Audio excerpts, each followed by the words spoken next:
Arriaga, Chapter 11 from John Maxwell's 15 Invaluable Laws of Growth. So, this is on the law of trade-offs you have to give up to grow up. And so, as a reminder, I always use the acronym SOAP, SOAP. So, today, the S is a section. We're studying Chapter 11. Observations are the sharing of anywhere between 1 and 3 observations that you're taking away from the material. So directly from the material, this is what I read.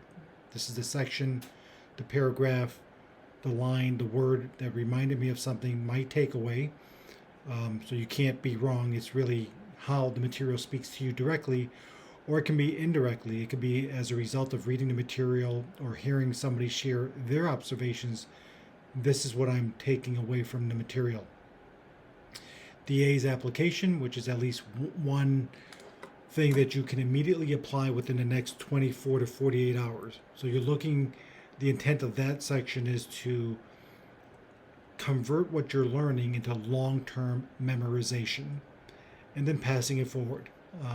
This is an opportunity, or you are creating an opportunity to share what you are learning with someone else. You can share the video, or you can share verbally what it is that you're taking away to somebody else, somebody who either you are mentoring, you're coaching, or somebody who looks up to you. There's always an opportunity. There's somebody else who may not have access to this material in any other way other than through you. So look at ways to create an opportunity so you can share this information with them.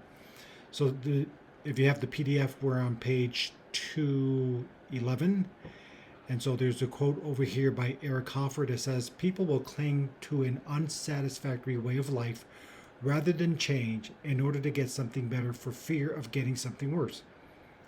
So you know that you should change, you know you should get something better, but you're afraid. Fear is getting in your way. Fear is such a cancer in everyone's life unless you've learned and conditioned yourself to overcome fear.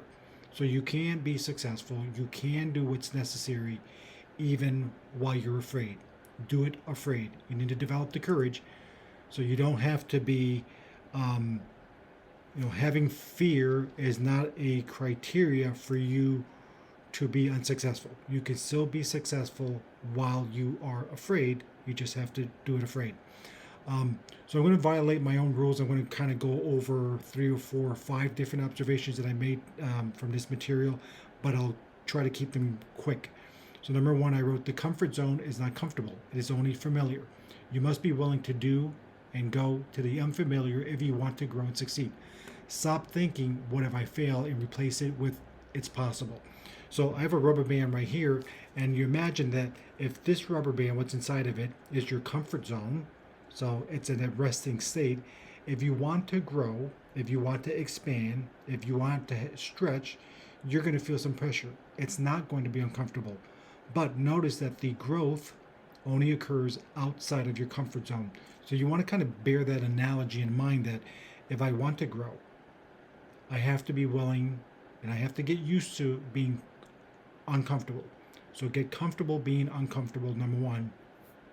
Realize that stretching occurs outside of that comfort zone, and also realizing that when you are in your comfort zone, it doesn't mean that you're happy with where you are.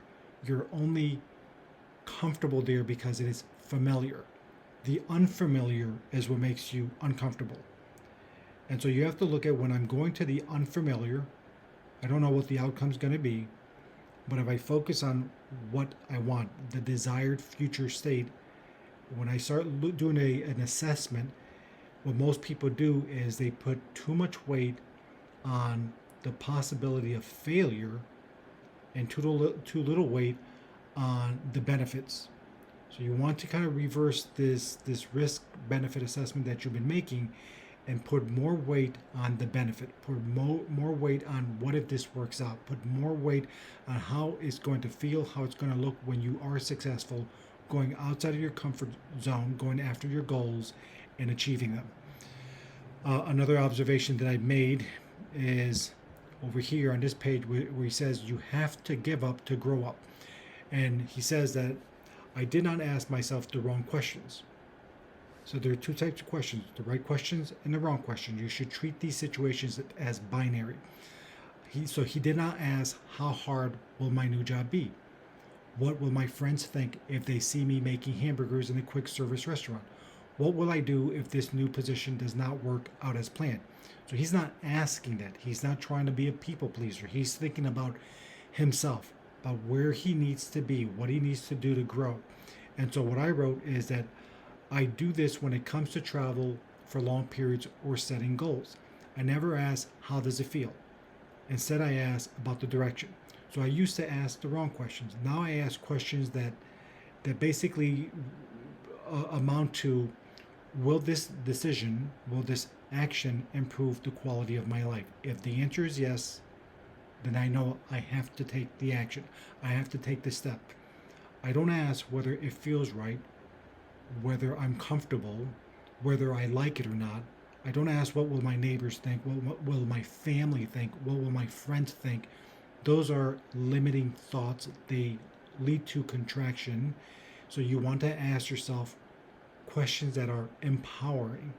And typically, empowering questions are questions that require you to be uncomfortable. So again, treat these situations as binary. Will this decision lead or improve the quality of my life? Will this decision or action move me in the direction of my DFS, my desired future state? Will this decision lead to expansion, growth, release the power within me? Those are the questions that you want to ask. The next observation, I'm going to go to page 218, and he says, while we don't always get what we want, we always get what we choose. And so I kind of added to that. Life does not give you what you want. Life gives you what you are.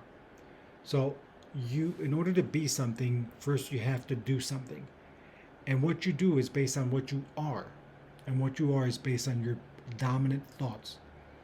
So if you want to be something, this is the person in my desired future state. If I want to be that person, I first have to start acting like that person, behaving like that person. And when I say that person, I'm not talking about you being somebody else. I'm talking about you being the greatest version of you. There's inside of you, you have a spiritual nature that wants to come out. It wants full expression and full expansion. And so this is an opportunity for you to become the greater version of yourself. You have unlimited potential. And so in order for me to become that person, I have to first start thinking about, what does that person look like? How does he or she behave? How does he or she dress? How does she or he handle situations? How do they handle crisis? How do they think? Do they react or they respond? These are questions that you're asking yourself. Better questions, smarter questions, creative questions. And then when I start looking at, this is the things that they do, then I start to think about, well, this is how they are. And in order for me to wonder or to actually become that way, I have to change the way I'm thinking. So by me changing the way I think like that person, I start to behave like that person. I start to do the things that that person does, and eventually I become that person. I am that person. So that's the secret toward you, for you to become that person, a greater version of yourself. Then my next observation is on page 222. So he's talking about trade-offs can be made at any time. So as I said at the beginning, think of the rubber band. Trade-offs require you to be uncomfortable. You have to be willing to be uncomfortable. And uncomfortable means sometimes you're looking at your environment. Your environment may be toxic. And your environment could be friends and family who sometimes they mean well. They're trying to help you, but they're not. And so that means that you have to create some distance between them. Does not mean that you're divorcing yourself from them. Doesn't mean that you don't associate that with them any longer, but it may mean that you associate with them less. You visit less often. You spend less time with them. You can love them from afar. You can love them from a distance. So it doesn't mean that you're better than them. It doesn't mean that they're less than you. It just simply means that if you want to grow, these are some steps that are going to make you uncomfortable. Now know that when you get better, eventually people around you also get better. You attract newer friends, but you can also share your learnings, your observation with the people that not necessarily were left behind, but there are people that are left stuck where they were. So you can always serve as an example. My final observation that I'm going to share is that he's talking about trade-offs come only once, or a few trade-offs come only once. So he says there is at least one point in the history of any company when you have to change dramatically to rise to the next performance level. You miss that moment and you start to decline. So there are moments that, if you think about in your life, an opportunity came, you didn't jump on it, you didn't take it. There was intuition. Something told you that you should act. Something told you that you should raise your hand, and you didn't, and now you regret it. Doesn't mean that other opportunities will not present themselves in the future, but that opportunity has probably passed. So what I wrote is, always say yes to tasks or opportunities that are bigger than you. So if somebody asks you to do something, and you know it's bigger than you, you know you've never done it before, absolutely say yes, I'll do it. Because there's some grace that comes with you accepting the task.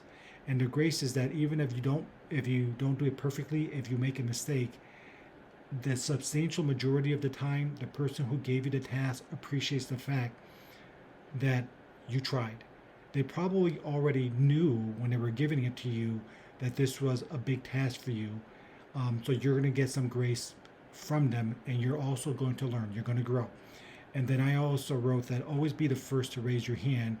You won't get credit if you're a second. So every opportunity when you're in a meeting and your boss or your boss's boss is looking for something, and you kind of, number one, if you have that intuition that you should raise your hand, automatically build the reflex that when the intuition says I should probably raise my hand, fire your hand up in the air, raise it up immediately. Number two, if you have the intuition that they're probably going to call on you anyway, you might be from organizational perspective the lowest person in that room, by title. There's no such thing as a low person, but by title, in terms of rank, you have the lowest position in the room. Then you need to assume that they're probably going to look to me anyway. So be strategic and raise your hand first. The person who raised their hand second gets partial credit, but nowhere near as much as a person who raised their hand first. So if you want to set yourself apart, if you want a differentiator, if you want a strategy that sets you apart, that is one that always works. So be the first one to raise your hand. So I did go over my 3 observations. So what do we do next? So now you go around the room. Everybody shares between 1 and 3 observations depending on what they have to say and how much time is left in our session here. And so just a final reminder that if you are either the last person or toward the last person who's sharing your observations, and you think that what I would have said has already been said by other people in the room, I still will highly encourage you to go ahead and say it your way. Your words matter, your opinion matter, you have a voice, we want to hear your voice. And you just might say something in such a way, with such a tone, you might use a word that creates intuition in somebody else's mind, reminds them of something else, and it changes their personal or professional trajectory as a result of your words. So this is Rich Arriaga. I hope this has been helpful. Have a great day.